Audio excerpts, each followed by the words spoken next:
What's up, guys? In case you couldn't tell, I've been telling you Toronto for Gobble, and I just finished recording my first voiceover for Nickelodeon All-Star Brawl 2.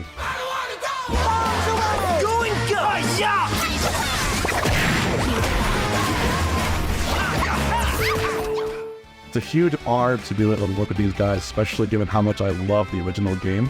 And I gotta tell you, just looking at this script and looking at what's offered, this might be one of the most unique games, platform fighting wise, we've ever played.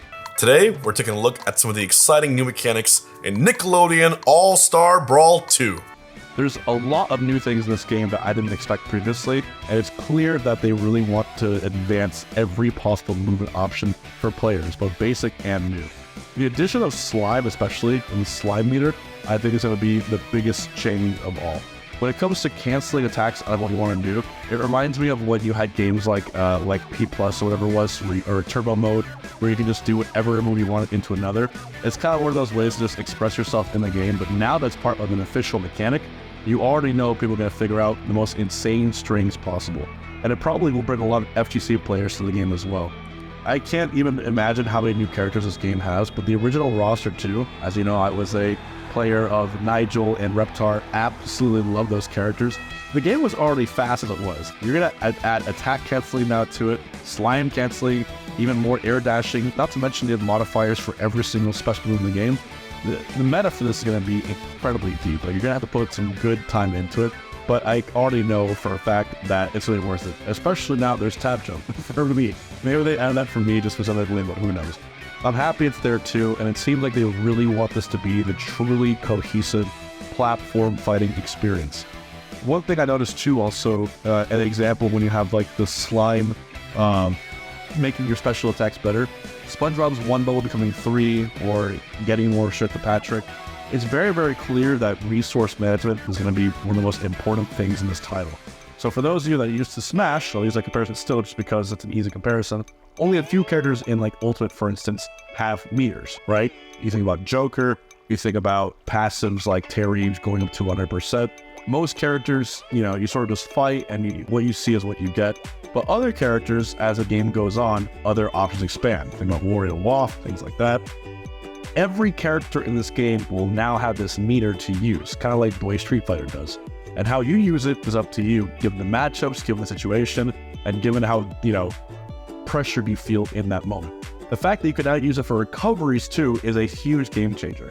You can count on your fingers how many characters in Ultimate have a meter assisted recovery in Ultimate. Joker being one that comes to mind too, of course. If you have Arsene, his up is a lot longer. But in this game, now you might just be a defensive player, save your slime meter for only recoveries, and all of a sudden your character pretty much goes up a tier. And I think with the creativity in here too, we're gonna have a much more balanced game. You're not gonna have one character that say, oh, his recovery sucks. Because now it seems that everyone should be able to recover or have a really, really strong knockout move. You're not gonna be limited by a character not having one thing that everyone else does. You think about, for instance, Little Mac having a trash recovery. Well, you give Little Mac a recovery meter now. Imagine you can use KO Punch as a super high up B to give you an idea of what that would look like, right? So I think it's just really, really, really cool here. I'm excited to see what they have to offer as well, and what the players themselves are going to be using to make this mechanic actually great. Other things I saw, just reading from this like I said, slide canceling, parries. Again, reaction time, players here are going to have a huge edge. Just knowing if they can react immediately out of a move or an attack, they can attack, you know, pretty much put action into something else as fast as they can. And if you are a player that sort of, you know, favors more hands-on combat, less camping, more aggro aggression, I think this is going to be a game for you too. So a little bit of flavor for everyone here, no matter what kind of style that you have.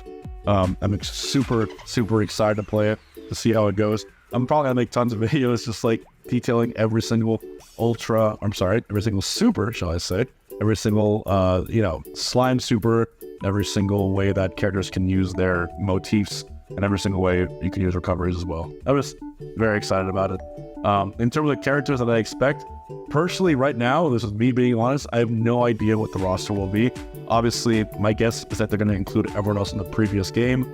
But if we talk about characters that might have not been the last time, I would really love to see Timmy Turner, Fairy Odd Parents, things from that universe. Oh, please bring Squidward for one. He has to be there. Squidward, I think, and Waluigi for some reason have like the same, you know what I mean? Just think about it. You have to remember that they added in a lot of familiar mechanics to other games. Like Slime Burst is basically a combo breaker. And you got parrying also. So you put those together, and you're going to have to be very, very careful how you combo your opponents too. What I'm actually wondering is how Slime will build. A lot of the times is when you deal damage to someone else, when you take damage.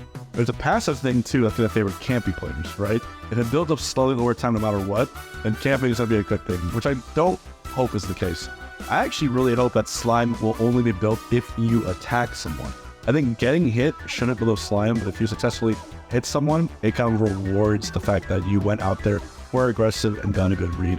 But it's all about being balance. It also might be character specific too. You might have SpongeBob build slime by hitting, more bubbles and specials. You might have a character like Patrick who might build more meter just by staying away and being lazy. You never know. It could probably add to some of the themes and the theatrics of the characters too. When it comes to stages, they did a really good job of having neutral stages and some crazy ones too for the first game. But given the amount of IP there is in Nickelodeon, there's no shortage of places that you can end up fighting. So if this game turns out to be how I think it's going to be, there's so much that I want to do with it. I want to make a coin box for the event, obviously. I want to have huge skill tournaments for it too. I want to have exhibitions. I want to have basically pro players, other fighting games come in, give us a little bit of their ideas and their characters that they use. Obviously, there's going to be character showcases. It would be cool to attach those character showcases with a pro player that you can attach to that character that you can go to now to get tips and advice from to see what it is, because there's going to be something for everyone.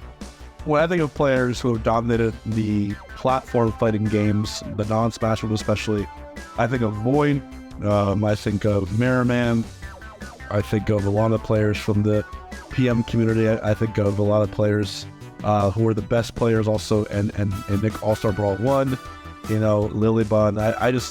I know there's going to be an extensive amount of time put into this game. It's going to require more than the original one, I'll tell you that much. Just having the slime mechanic added, that's going to take some labbing, and the people who put in the time are going to get rewarded kindly for it. But yeah, guys, as soon as I get my hands on this game, I'm going to give you as much of a rundown as I can.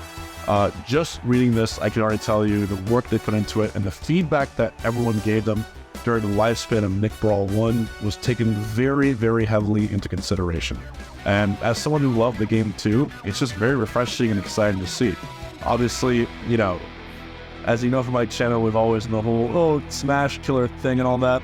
I think what we really want for this time is that this is its own thing. This is Nick Brawl 2. This is going to have a vibrant, brand new community. I think a ton of players from the Multiverses communities, a ton of players from the Rivals community, a ton of players from the Smash community, and the FGC are all going to try this game out. I think it's going to be something very, very unique. Because Nick Brawl 1 had something so special to it. It was almost there. It was almost this amazing thing. It just needed that extra bit of finesse, that extra bit of polish, and then that extra bit of option, which is now added to make it into what I think might be an incredible title for tournaments for the rest of this year to come, hopefully next few years. So kudos to the team, of course. Kudos to all the devs who have been working tirelessly. Making a fighting game is not easy. If you have any people who work in the industry, ask them, and they're not going to say it's a walk in the park at all. You have physics, you have matchups, you have balancing, you have animations, you have meta, you have intrinsic coding that needs to go into every single specific character that can take weeks, months, years.